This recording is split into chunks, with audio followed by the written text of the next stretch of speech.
to backyard installs and everything in between, coast to coast. We take on tough jobs with grit, integrity, and a strong commitment to safety. Empire is growing, and we're hiring motivated people ready to grow with us. We build each other up, and we're building something big. Think you've got what it takes? Apply now at empire-fence.com. That's empire-fence.com. Rico here with HIS Auto Care at 70th and Van Dorn, letting you know HIS is a great place to bring your vehicle for service. With superior service bumper to bumper, we'll treat your vehicle like it's your mother's. Doesn't get any better than that. So call 402-488-8934 and HIS Auto will make you glad you did. 5% off, mention this ad, and for sure your mother will be proud you called. 402-488-8934, HIS Auto Care, 70th and Van Dorn. God bless you. Get rid of pesky critters once and for all with Bats to Rats. Their expert team is here to help you reclaim your home. No more sleepless nights caused by crawling critters or flapping wings. Bats to Rats ensures a safe environment for every family member. Check the website at batstorats.com for amazing offers. And if you mention this ad, you'll receive $10 off your initial inspection cost. Call Bats to Rats today at 402-781-8691. That's 402-781-8691. Bats to Rats. Landmark Implement, your local John Deere dealer, invites you to the Spring Equipment and Technology Clinic February 3rd through the 5th at the Buffalo County Fairgrounds in Kearney. New this year, the planter and sprayer clinics are combined into one streamlined, hands-on event built around growers' time and needs. Get expert training on John Deere planters and sprayers on topics including maintenance, technology, and autonomy. Don't miss it, February 3rd through the 5th in Kearney. Visit landmarkimp.com/events for details. Tomorrow is about the lessons we learn today. A farmer's market teaches us that community is grown together. Kids laughing shows us how joy is easy. And coffee on the porch reminds us to savor every moment. These are the lessons that shape a tomorrow we all share. One filled with trust, good company, and wide open dreams. That's the way banking should be. And that's Pinnacle Bank. Member FDIC. Are you looking for an exciting new way to put your skills to work? Explore new career options in the fintech industry at Currency, a Sandhills global company. We offer full-time positions in financial sales, compliance, operations, and other fields. We also offer a 4.5-day work week, an attractive benefits package, and opportunities for advancement. Put your motivation to work and grow with us at Currency. Visit gocurrency.com/careers to learn more. Life is busy and life is loud. How can you get above the noise? Join former Nebraska cheerleader Ashlee Mitchell as she tells you about her experiences in front of the loudest crowds in college athletics and how she rose above the noise. This is Above the Noise on 93.7 The Ticket. Here is your host, Ashlee Mitchell.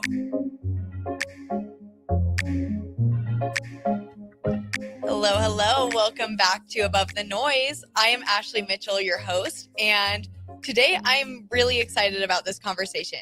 Joining me today is Garth Glissman, a University of Nebraska College of Law graduate with a unique path through sports and leadership. He was part of Nebraska athletics in the early 2000s, spending time with both basketball and football programs. And today he serves as the Associate Commissioner of the Southeastern Conference, where he oversees men's basketball and works on initiatives impacting all SEC sports. Garth, thank you so much for being here today. Ashlee, thank you for having me.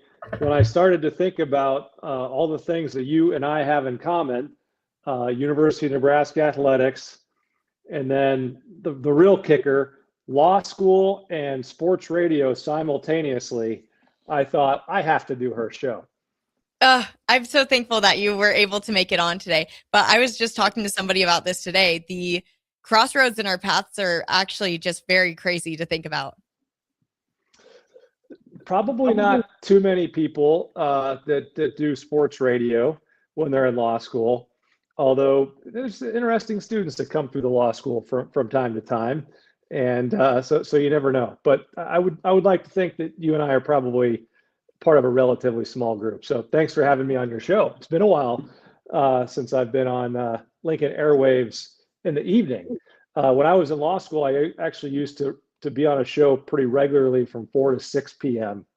And from time to time, I get invited on morning shows or maybe a daytime show, but it's been a decade or more since I've been on Lincoln's nighttime airwaves. So I've been looking forward to this. Well, we are really excited to have you on. Just for a little introduction for people who might not know who you are, would you like to tell us who you are and what's your connection to Nebraska? Well, my connection to this show is you invited me to be on, and given all the commonalities that you and I have, and so I'm proud of your path from the university, the athletic department, and now to law school, and so I'm a few years ahead of you. But I grew up on a small farm north of Lincoln, went to Waverly School. Well, we might have just lost him a little bit with his Wi-Fi. So hopefully we can get him back. He still has that link. I'm going to pull him off for now. So, Ashlee, we'll kind of wait for him. Hopefully we can get that connection back going. Okay. Can you hear me okay? Sorry, I actually I'm taking this from my phone. Oh, no. Yeah, A couple of technical issues today. Oh, still there? Yep, we are still here. Oh, boy. We should be set now. Hopefully Can you hear me okay? Oh, yeah. Hello? All right. He might be having a problem hearing us. So what we'll do is I'll give him a sec. I'll message him. Actually, you know his details a little bit better. Yes, so I'll let you kind of preview him, and we'll give him about 30 seconds to plug him back in here. Yeah, no worries. So actually, I do think it's very funny. He went to Nebraska College of Law, which I am currently going to right now. And as an undergraduate student, he was on the Husker basketball team, I believe, for his first year. And then after his first year, he decided not to do Husker basketball anymore to focus on football. I believe he was a quarterback on the football team, or not a starting quarterback, but he was one of the quarterbacks on the football team. And then he got into sports radio when he started law school. And it is crazy how much your guys' careers are pretty close to similar on how they start out here. With that being said, I do think he's all set up now. So we'll plug him back in here. Hopefully we got all the audio issues fixed. Garth, we got you back in here? I apologize. That was a work call that I was rejecting, but for some reason in the process of doing that, it threw off our connection. So, Ashlee, you're definitely right when you said I was not the starting quarterback. You could say. Oh, no. He must be a really good worker because they really want to get attention. Yeah, they're trying to call him. Hopefully everything's good down at the SEC. Yeah. I'm sure, actually, there's been a lot of snow, right? Down south lately. There's been that big storm. It's been a nightmare everywhere. Oh my goodness. I mean, I'm sure that's not helping. Yeah, you go across the country right now. It's not been ideal. And I don't think it's going to get any better until next week. So as we continue to work through these, we can always ask him about it as well. But no, I'm always a little bit curious what all that pertains. You know, being an SEC associate commissioner. I know he's in charge of the men's basketball, and I'm not sure how much, I'd mention he has a ton of say in that, but all that looks like. So looks like we got him back. I know the work calls have been busy, but hopefully we'll try it one more time here. We do got Garth back in on stream. And we're back. Can you hear me, Garth? Okay. Looks like he can. All right. Yeah, so no worries. Let's the best maneuver right now, I think we just go to an early break here. We can go a little bit longer on segments 2 and 3 and give him some time to get the audio all set up there. So don't go anywhere. This is Above the Noise with Ashlee Mitchell. Harrison Arns on the 1s and 2s. We will be back in just a little bit. 93.7 The Ticket, theticketfm.com. When it comes to concrete, Stevens & Smith Construction doesn't stall. They go for the takedown. As Nebraska's full-service concrete contractor, they stay in bounds, hold inside position, and never forfeit quality. Whether it's foundations, flatwork, or concrete coatings, they elevate performance and pin down results that win every time. Stevens & Smith Construction is a proud sponsor of Takedown Tuesdays on 93.7 The Ticket. Because when it's time to wrestle with concrete, Stevens & Smith Construction slams expectations. Rick Heyman here from Sartor Heyman Jewelers. I want to personally thank our great customers for voting us once again the best of Lincoln. At the same time, we're celebrating our 120th year in business in the great state of Nebraska. You can count on Sartor Heyman for the very best quality, value, and customer service. When it comes to your jewelry needs, visit us at South Point, Grand Island, and the Outlet in downtown Lincoln. Visit us today at sartorheyman.com, and thank you for your continued trust after all these years. Immediate job openings for precast production laborers and maintenance technicians. Concrete Industries offers great pay, health benefits, 401k, a wellness program, holidays, and paid time off. Apply today to earn a starting pay of $21.50 per hour plus a $1,500 hiring bonus. Concrete Industries is hiring all experience levels and offers on-the-job training. Start your career today as a precast production laborer or maintenance technician. Visit concreteindustries.com.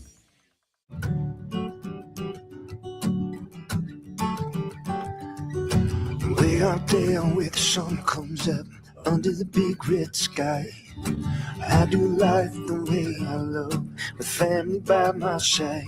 I feel home with me, no matter where I go.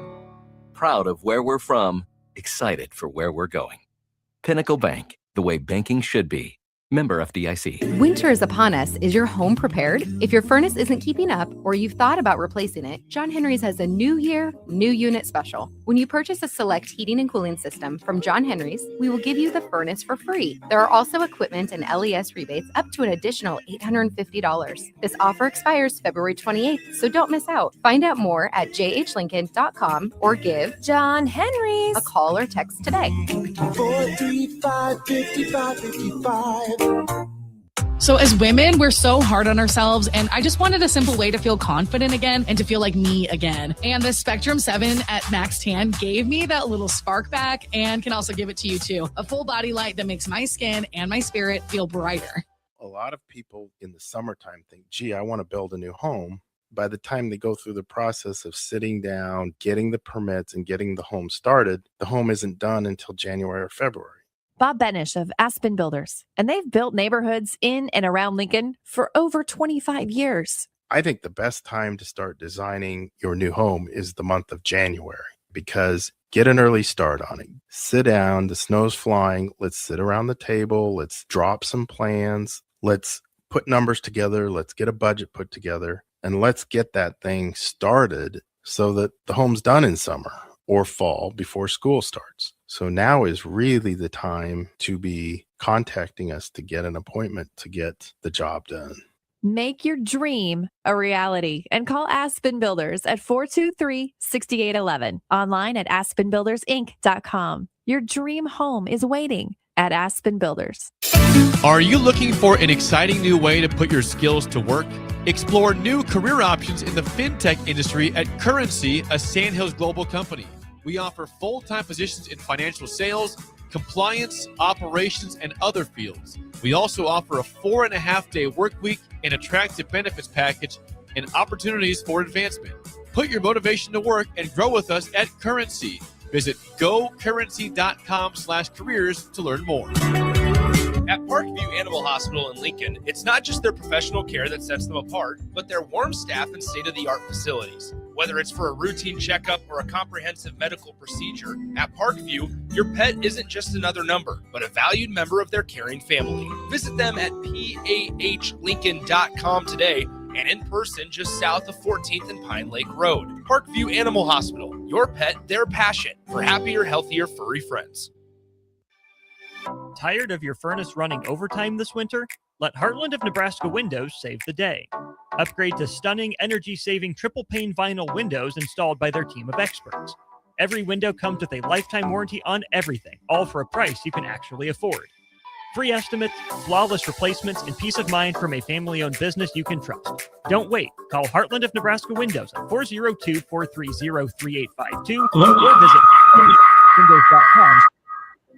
If you're tired of the dieting circuit paradox but still want to look, feel, and perform better, you need to get to Nutrition Authority and ask about our nutrition coaching featuring LifeBase. LifeBase takes a complex world of nutrition and makes it simple with real results that last. Stop in to learn more or check us out at mynutritionauthority.com. Start your Sundays off right with Jeff and Nicole Essink on Fitness Fanatics. Jeff and Nicole discuss health and wellness, how to achieve fitness goals, and more through the life of gym owners and gym goers. It's Fitness Fanatics from 9 to 11 a.m. on Sundays on 93.7 The Ticket and theticketfm.com. Are you looking for an exciting new way to put your skills to work? Explore new career options in the fintech industry at Currency, a Sandhills global company. We offer full-time positions in financial sales, compliance, operations, and other fields. We also offer a 4.5-day work week, an attractive benefits package, and opportunities for advancement. Put your motivation to work and grow with us at Currency. Visit gocurrency.com/careers to learn more. Mike, the insurance company wants us to replace the roof. Wait, what? I thought everything was fine. Yeah, it says right here our roof is too old and they won't be able to cover us anymore. I guess it is 15 years old. Hi, I'm Austin with Roofing Service Company. We help homeowners with their roofing and siding projects. Financing options are available, and we can get you under a new roof no time at all. If this sounds like you, visit roofingservicecompany.com. That is roofingservicecompany.com. Hi, this is Doug Keller. When I started my first little body shop in Eustis back in 1979, I never dreamed it would grow to 8 locations and over 100 employees in Nebraska. I knew then, as I know now, that if you treat people right, they will keep coming back and also send their friends, which is why our tagline is, where our customers send their friends. I guess there are many things in life that change, but the golden rule never does.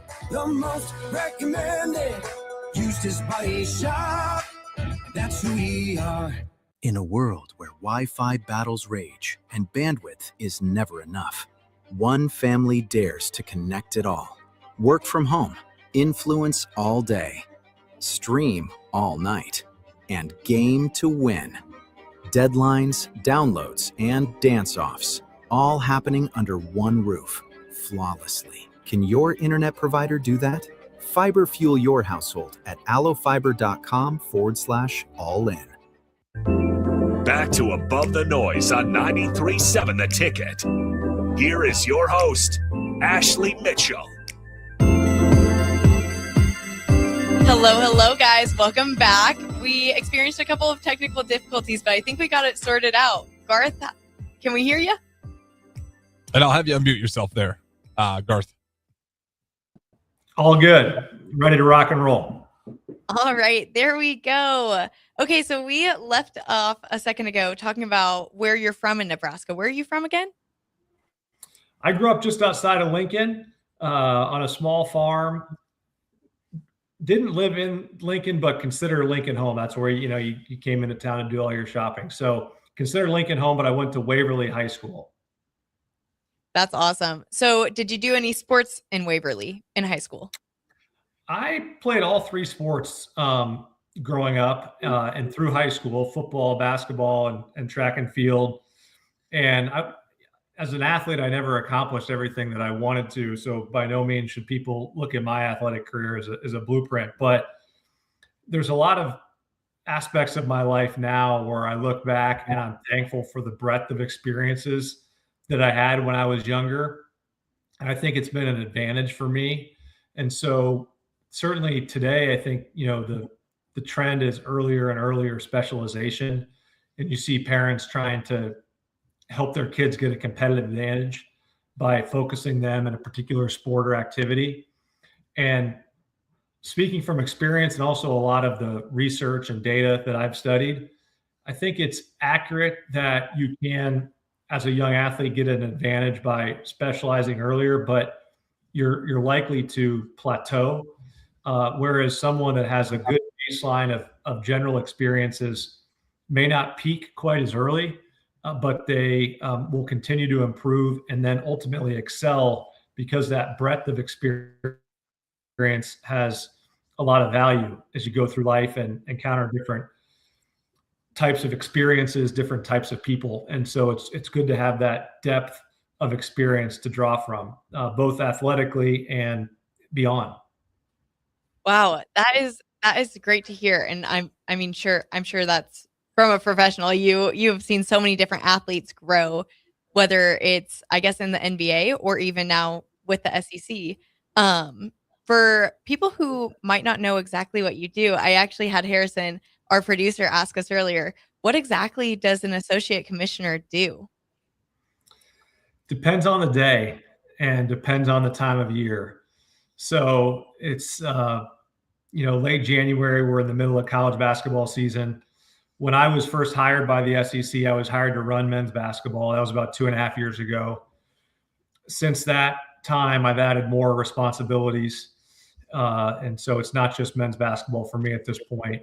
And that's a good thing. You want to learn and grow and continue to try to expand the impact you're making wherever you are. But this time of year is certainly very much in the thick of conference basketball play. We, unfortunately, in the Southeastern Conference have had a lot of inclement weather throughout the region in the last 7 to 10 days. So I've been spending a lot of time mediating weather-related compromises with our schools. We've had to move a lot of games around, dates, times, and that's really complicated when you think about moving an event the magnitude of an SEC men's basketball game. My wife, who's a lawyer, has overheard me on many of those phone calls. And one time she remarked that she's like, "You're a mediator." And I said, "That's exactly right." So for the last week or so, I've been doing a lot of weather-related mediations, but I'm hoping the weather clears soon so I can get back to other aspects of my job. That's funny. And I'm sure since a lot of the people aren't used to snow or weather like this, it has just been turmoil, I guess you could say. It is fair to say that the infrastructure in the South is not equipped to deal with the type of winter weather that routinely hits more northern states. And I don't mean that in a critical way. The terrain down here is very different. And so just from an infrastructure and terrain standpoint, weather presents different challenges. Yeah, so I'm from Texas. I don't know if I told you that when we initially had our first phone call, but I remember there was like 1/2 inch of snow one year when I was probably 8 or 9 years old, and everybody was just having a freak out about it. Nobody really understood how to drive in snow, what to do. And like, again, we have overpasses and terrain that just wasn't necessarily built for snowy conditions. So nobody really knew how to handle it. So I completely understand. The first winter, my wife and I, we have 2 kids, both young. And the first winter we were down here, it was like 30 degrees and sunny, and school got canceled because of the possibility of snow or something like that. And my wife and I couldn't believe it. It would have been, considered a nice winter day in Nebraska or New York City, where I've lived at a later point in my life. But like I said, different terrain, different culture down here. So since it is your busy season right now, what is a day in the life look like for you? Because I know that we were just talking about how you've been doing a lot of mediation lately. What does a day in the life look like for you? One of the fascinating things about working in sports, and I've been working in sports full time for about 10 years, all league office work. And one of the really intriguing parts of my job is no 2 days are alike. And every day has the potential to present a different set of issues. And when I was at the NBA league office and I was developing younger colleagues and building teams of people at the NBA, the analogy that I always used was being an emergency room physician or, part of an emergency room team. And it was constant triage. And you're trying to determine what the most pressing issue is at any given time, and then deploying time, energy, and resources to try to solve that problem. And then when you solve that problem, you reassess and you go solve the next problem. And it's essentially repeating that process over and over, day after day. But the problems and issues that arise can fluctuate significantly. So, for example, last week, it was big news in college basketball and big news in our conference when Charles Bediako, the former Alabama and G League player, actually came back to Alabama after a court order restored his eligibility, at least on a temporary basis. And so I had some idea that Charles Bediaco might be trying to return to college basketball, but really didn't know many of the details. And so all of a sudden that consumes my day. And you show up to work thinking you're going to tackle a certain set of issues, and then all of a sudden the whole day is consumed with Charles Bediaco. Interestingly, the Bediaco case was brought about by the James Nagy eligibility ruling by the NCAA. That happened on Christmas Eve. And so I'm in Pender, Nebraska, which is where my dad's from. And we were literally, so the news broke early in the day. And so I had a lot of communications with coaches and different colleagues throughout the conference during the day. And then we're driving home from Christmas Eve service. We go to a Lutheran church in Bancroft. We're driving back to my grandma's farm in Pender. And coaches are calling me on Christmas Eve to deal with the James Nagy eligibility precedent. And certainly when I woke up on the morning of Christmas Eve, actually, to be fair, when I woke up the morning of Christmas Eve, I didn't even know who James Nagy was. Probably should have. He was an early second round pick when I was working at the NBA, but I had forgotten who James Nagy was. We'll put it that way. So the sports industry is fascinating in the sense that life and human beings are messy, and sports is ultimately about people. And so every day you're dealing with a new set of exciting issues. That is so interesting. I never really thought about how it might affect you, how you are truly on call at all times. It even more so at the NBA. And the reason why I say more so is because the NBA, our season, the regular season starts in October, and you're playing games all the way into June with the NBA Finals. You have 30 teams across the country. You play 82 regular season games plus a 2-month playoffs, and you play games across all 4 time zones in North America. And so the responsibilities that I had at the NBA, I was in charge of all on-court discipline. I was in charge of injury reporting. So anytime a game is being played, a player could get thrown out, there could be a fight, a coach could be ejected, and that would immediately trigger work for me. The injury reporting rules weren't quite as irregular as the on-court conduct issues, because injury reporting stops prior to the game and then it doesn't pick up until the following day. But the combination of injury reporting and on-court conduct, I was truly on call every day from the start of NBA preseason play, which actually starts in late September, until the end of the NBA Finals, which is typically the 3rd week in June, with rare exception. Obviously, Christmas Day is a big day for the NBA, but Christmas Eve is off. And then the NBA typically doesn't play games on Thanksgiving. So with like the exception of maybe 4 or 5 days off, those 2 holidays, and then the All-Star break, I was on call. And then you're playing games across 4 time zones. So we lived in New York City, but you're on call until the last game on the West Coast finishes. So that was for 7.5 years, quite a lifestyle. And by the time I left so when I started at the NBA, I was single but engaged to be married to my now wife. And then over the course of the time that I was at the NBA, I got married and we had 2 children. And so by the time that I left the NBA and was a husband and a father of 2, that lifestyle, obviously I did it for 7.5 years, and I'm proud of, what I was able to accomplish at that time. But it was untenable relative to the expectations that I have for myself as a husband and a father. And my wife and kids still make sacrifices today because of the job that I have. But to compare and contrast the NBA with the SEC football, I have some responsibilities with SEC football. We do injury reporting. We play 1 game a week, but that's still very predictable. SEC basketball, during non-conference play, we play games virtually every day of the week. But once we get into conference play, we're only playing games 3 days of the week. So I went from 7 days a week across 4 time zones to 3 days a week across 2 time zones. It's been much better for my family life. Yeah, wow. Even when you say 3 days a week across 4 time zones, that is just 3 days a week across 2 time zones. Central and Eastern is that's the extent of our geographic reach in the SEC. Wow. Okay. Are you going to be doing anything with March Madness then this upcoming year?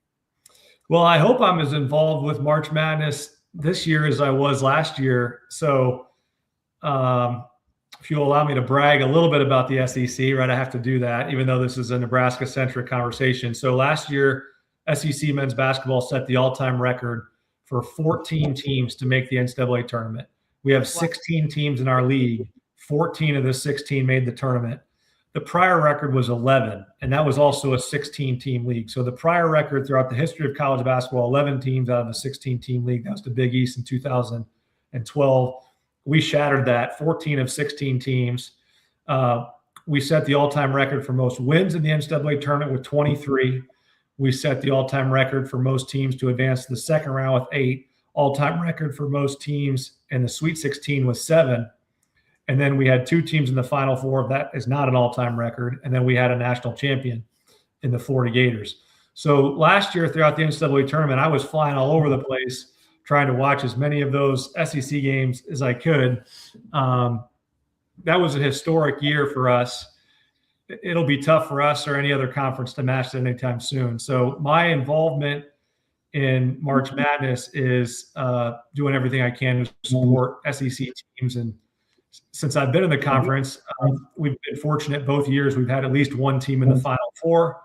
And last year we had a team go all the way and win it all in the Florida Gators. And that was pretty special to be a part of that and to see a team that obviously I followed very closely throughout the course of the season go all the way to a national championship. Well, it sounds like you're a good luck charm. We might need you to come back to Nebraska soon. League office work, you need to be humble to do this job, because if you're not, the job will humble you. And ultimately, our job is to provide an infrastructure of sorts to enable the best SEC teams to rise to the top. And then, in the spirit of iron sharpening iron, we like to think that if you go through the rigor of the SEC schedule and emerge from an SEC schedule as someone worthy of NCAA tournament contention or a high seed, that you have a chance to compete for a national championship. So my job, it's really important, I think, for people in my position to realize it's the coaches and players who go out and perform. And my job is more behind the scenes to create an infrastructure that allows SEC teams to be successful. And ultimately within the SEC creates a level playing field so that the best teams, players, and coaches can rise to the top. Yeah, speaking of leveling the playing field, has NIL affected your job at all since it started? It has. NIL has affected every aspect of college athletics. And I think the biggest impact on my job has been the uncertainty around NIL. So when I came into college athletics, NIL was around, but there were still some regulations around it. But over the course of the next, call it year, increasingly it became unregulated to the point where certainly by my second season in the SEC, which was last academic year, it was completely unregulated. And so you had collectives that could just pass through money to student athletes. This was happening in every conference. This is no secret. It was a completely unregulated landscape. And then prior to this academic year, because of the House settlement and the settlement terms that created a new set of guidelines around NIL, the regulatory landscape changed. But even in the year, it's not been a full year, House settlement was implemented in the summer, but even since the House settlement was implemented, there's continued to be evolution to the regulatory landscape.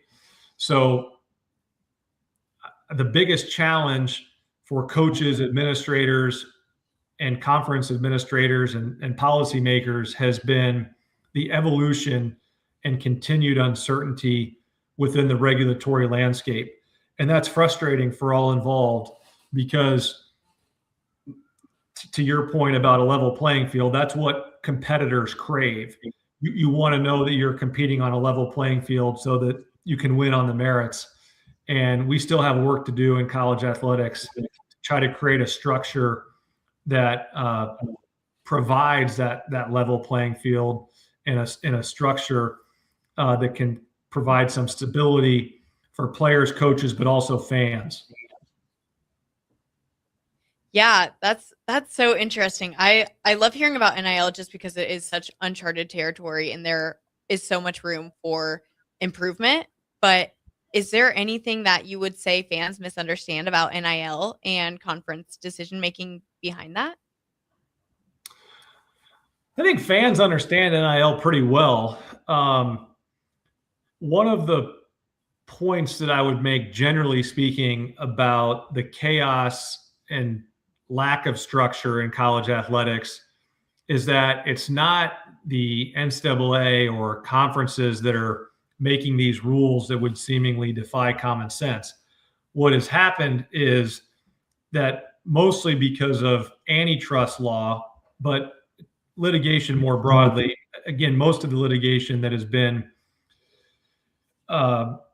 unsettling from a regulatory standpoint is rooted in some way in state or federal antitrust law. It's court rulings that essentially have made it next to impossible for either the NCAA or conferences to regulate important areas such as player movement, player eligibility, and player compensation. And if you break it down into those three categories, again, player movement, player eligibility, player compensation, those are really the three key buckets that you need to have some structure around in order to create stability and a level playing field and certainty for coaches so they know who to go out and recruit. They know who's eligible for their team, players, so they know what the rules of the road are. They know how many years they have to play. They know whether they can transfer or not. But the reality is, because of litigation that is taking place throughout the country, sometimes in state court, sometimes in federal court, that has essentially rendered both conferences and the NCAA in a position where it's very difficult to enact and then ultimately enforce rules that would provide some common sense in those areas. So is it hard for them to enact and enforce these rules because of the split between some things going to state courts and some things going to federal courts? I would say that it's hard to enact and enforce rules based on a combination of litigation and some legislative activity, mostly at the state level. And then it's well documented that the NCAA and the major conferences have been advocating for federal legislation. That hasn't happened to date. So that combination of litigation that has led a lot of the change with some state law, and then the uncertainty related to the possibility of federal legislation, all of that creates uncertainty for the system. Wow. Does that make your job, I guess, harder just because of all of that uncertainty, or does it not affect you as much? Definitely makes it harder. I don't want to break any confidences with our coaches, but I was dealing with a really tough issue in the last week or so, and a very high-profile SEC coach let me know his opinion in no uncertain terms, and he wasn't happy with some things that unfolded. But then he concluded our conversation by saying, "Man, I don't envy you. You've got a really tough job, and there's no easy answers." So the answer is yes. It makes it difficult for everyone in college athletics to try, because everyone wants a level playing field, right? But also when you're competing, you want to know where the lines are drawn, what the rules are. And it's fair to say that it's been some time since college athletics holistically has known where the lines are. And so that puts human beings in a difficult position, especially human beings who want to try to do the right thing. But if you're trying to do the right thing, but you don't know where the lines are drawn, that can present some serious moral dilemmas. Yeah, that's definitely tricky. And everybody at the same time also, they want to do the right thing, but they also want to do what is best for their team. I think that also pushes a moral boundary quite a bit, I would say. No doubt. So actually, speaking of, since we got back into the law, you went to Nebraska Law School. What was your experience like there? I had a really positive experience at Nebraska Law. And in fact, just yesterday, I spent 90 minutes presenting to a Nebraska law class. And I think I've been invited back almost every year since I left the state to go work in sports. And I mention that because I have a special place in my heart for the University of Nebraska. And even though I've left the state and have worked elsewhere for 10 years, I try to stay connected. So I had my time at the University of Nebraska, both as an undergrad and as a law student, really shaped who I am. It's the only place, where I attended higher education. So I had a very positive experience, and so much so that I've tried to stay connected to the law school as much as possible, not only after graduation, but even since I've left the state. All right. Well, we are headed off to our next break, but I would like to get back into your law school journey and stuff like that. So don't go anywhere, guys. We are going to come back and we will get right back into this conversation. Mike, the insurance company wants us to replace the roof. Wait, what? I thought everything was fine. Yeah, it says right here our roof is too old and they won't be able to cover us anymore. I guess it is 15 years old. Hi, I'm Austin with Roofing Service Company. We help homeowners with their roofing and siding projects. Financing options are available, and we can get you under a new roof no time at all. If this sounds like you, visit roofingservicecompany.com. That is roofingservicecompany.com. Most resolutions for the new year fail before January is even over. Why not resolve to just be a little bit cleaner in 2026? Nebraska Auto Detail is here for you. Now through March 30th, if you purchase a ceramic coating, you'll get a free interior detail. There's no better way to start your year than taking care of your car and decluttering the mess that it becomes so easily.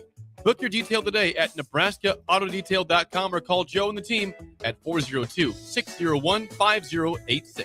Big box stores are tempting for buying equipment for your high schooler in sports or for yourself in your sports leisures. But buying new is awfully expensive. Why not go somewhere with new and used options? Play It Again Sports has quality, slightly to gently used equipment, and 50% of their inventory is actually new equipment. And it's more than baseball, softball, and golf. They also have equipment for disc golf, fitness, hockey, and more. Plus, they're always buying products. Bring your gear you're done with and get trade money on the spot. Play It Again Sports at 48th and Vine. Back Nine Golf in South Lincoln is the premier indoor golf experience in the state. The weather in the winter months is cold, windy, and as unpredictable as a tee shot on the 450-yard par 4. With top-of-the-line full-swing simulators and a PGA teaching professional, Back Nine Golf is there to help you improve your game and lower your score. Back Nine Golf is open to the public with 24/7 access for members. Learn about Back Nine's variety of memberships today and see the facility for yourself at 7501 South 15th Street in Lincoln, just south of 14th and Pine Lake Road. Back Nine Golf,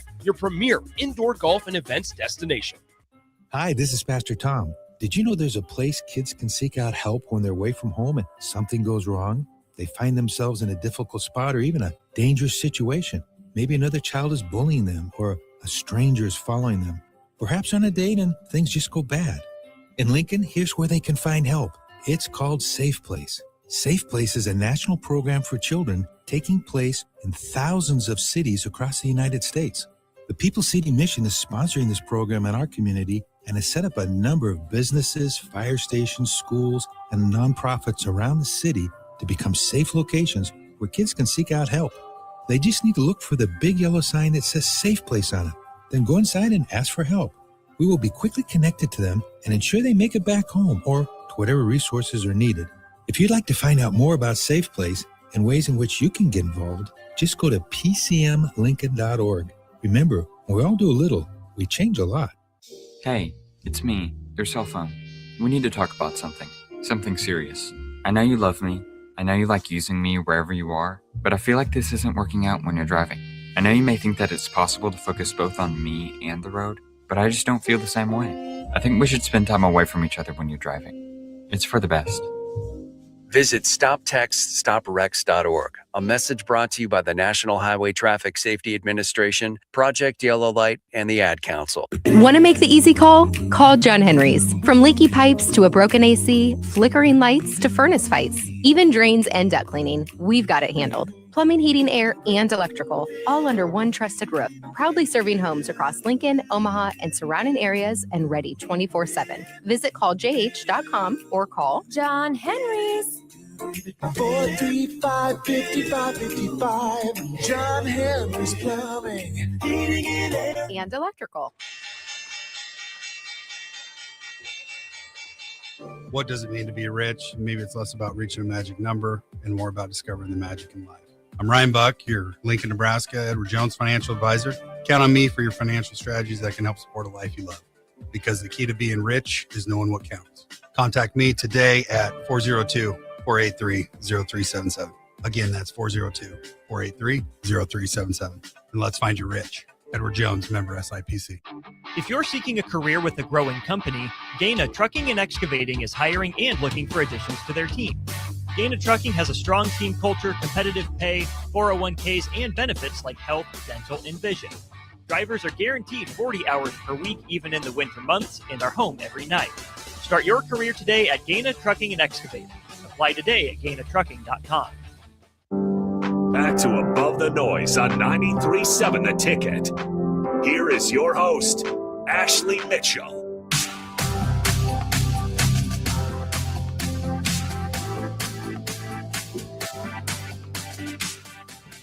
All right, welcome back. And Garth, today we are going to have a 10-minute segment for the last part, just because we had a couple of technical difficulties at the beginning. But I would love to talk to you a little bit more about Nebraska law. And I wanted to ask you why you wanted to go to law school in the first place. It's a good question. I wanted to, I always had an interest in politics. And I had done enough research at that point in my life, high school, early college, that a lot of the people who went into politics and had success had gone to law school and either practiced law or at least had some legal training. And so at that point in my life and based on what I thought my goals were, I figured it would be the best pathway and training for a career in politics in my home state of Nebraska. Now, another funny thing that if you were at the beginning of the show, you guys would have heard this, but you had a radio show, right, in law school as well? I didn't have my own show like you do, so you're definitely ahead of the game. I was a regular contributor on a talk show called The Average Joe Sports Show, and I did color commentary for local high school football and basketball games. At some point, a few years later, when I was living in Omaha and working as an attorney, I was the co-host of a Saturday morning sports talk show. But I was in law school. They didn't let me host anything, and definitely not my own show like you have. So credit to you. But I did have a little bit of local sports radio experience. And so that's one of the things that you and I have in common. That is so cool. I just thought that was really incredible. When we first started talking and I heard that, it made me feel like I was doing something at least a little right so far. But you're ahead of me. You're far ahead of where I was. Thank you. Was that how did you decide that you wanted to work for the NBA? How did that opportunity present itself to you? Was it from your natural movement from going to Husker Athletics to sports radio and then furthering it with the NBA, or how did that happen? It was an unexpected twist in my life that came about in a very random and unexpected fashion. So I started being a head high school basketball coach at a private high school in Lincoln during my last year of law school. And I got that opportunity because some of the parents at that school had heard me broadcast high school basketball games. And they're like, this guy, maybe he'd be a good coach. So I was a high school coach my last year of law school. Then I moved to Omaha. And for the next 7 years, I stayed on as a head high school coach. So I was a lawyer in downtown Omaha. I lived in downtown Omaha. And then for 7 years, I commuted to Lincoln to be a head high school coach at a small private high school in Lincoln. And so I was just kind of plugging along in both of those parallel lanes, not really thinking anything of it. And I had started to do a little bit of sports law in my legal practice, not a ton, and it definitely, wasn't a thriving part of my practice by any stretch, but I had enough in my bio. And I also, on my LinkedIn bio, I had my coaching experience, and that's what tripped a wire at the NBA. The NBA was looking for a lawyer who had practical basketball expertise. They had a lot of difficulty finding a person for that role, and so they convened a search far and wide through a partnership the NBA has with LinkedIn for recruiting purposes, and they approached me through LinkedIn. That led to a 6-month interview process and ultimately a job offer. And it was obviously quite a sharp turn in my career and in my life. And I thought, you know what, let's go take a shot. And so I did. And here I am 10 years later, still working in sports, made one job change since then. But it was a good decision. And it's been a fulfilling 10 years. So did you always see yourself working in sports law ideally, or I know you said not at all. I went into private practice at QTech Rock, which is a large corporate firm in Omaha, and I was just a regular associate that did the work that the firm had, and they handed me files, and I tried to do good work and hope that would lead to more good work. So, like I said, I was fairly naive when I was in high school and college. And so my rationale for going to law school was pretty simple. Like I said, I thought it would be a good path into politics, and I was interested in policy and politics. But then I didn't really have a great strategy for what I wanted to do between law school and then getting into politics. And obviously here I am many years later. I've never run for any office in my life, which is just goes to show that, sometimes in life you have plans and expectations, and God has other plans and expectations. And so you just have to go along for the ride. That's really good.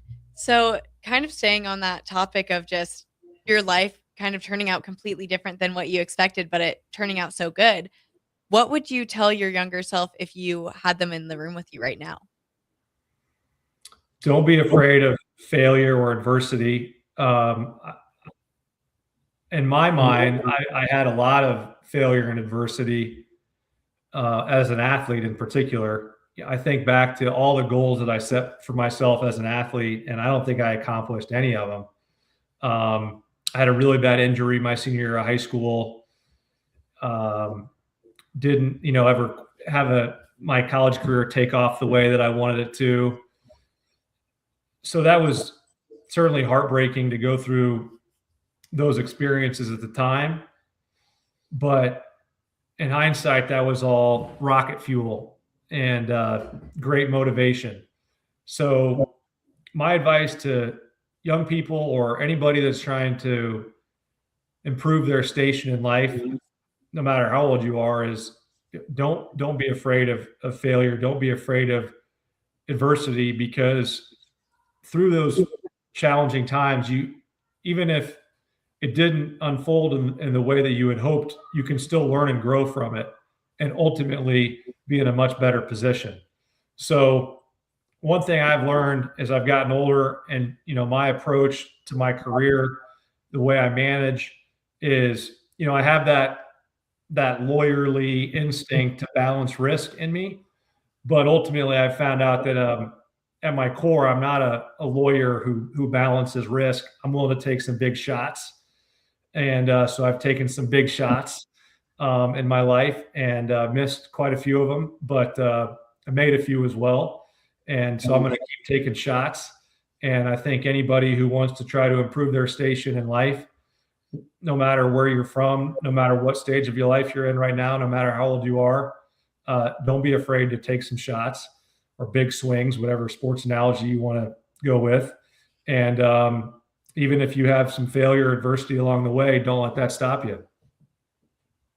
That's great. That's really motivating as well, because throughout my journey with athletics too, I think it really taught me how to fail and to be okay with failing, because that means that you tried and you worked hard, but also it means that you get to come up with new solutions to the problems that you've had before. So that's really motivating to hear somebody from a position like you saying failure is not bad necessarily. It's rocket fuel. All right. Well, we are nearing the end of the segment, but I do have one thing to ask you. I don't know if you've expected this question, but have you kept track with Nebraska basketball? We are currently 20-1. Have you been paying attention to that at all? Of course. And you know what I'm most proud of is that there are 3 young men in Nebraska's rotation who are local kids.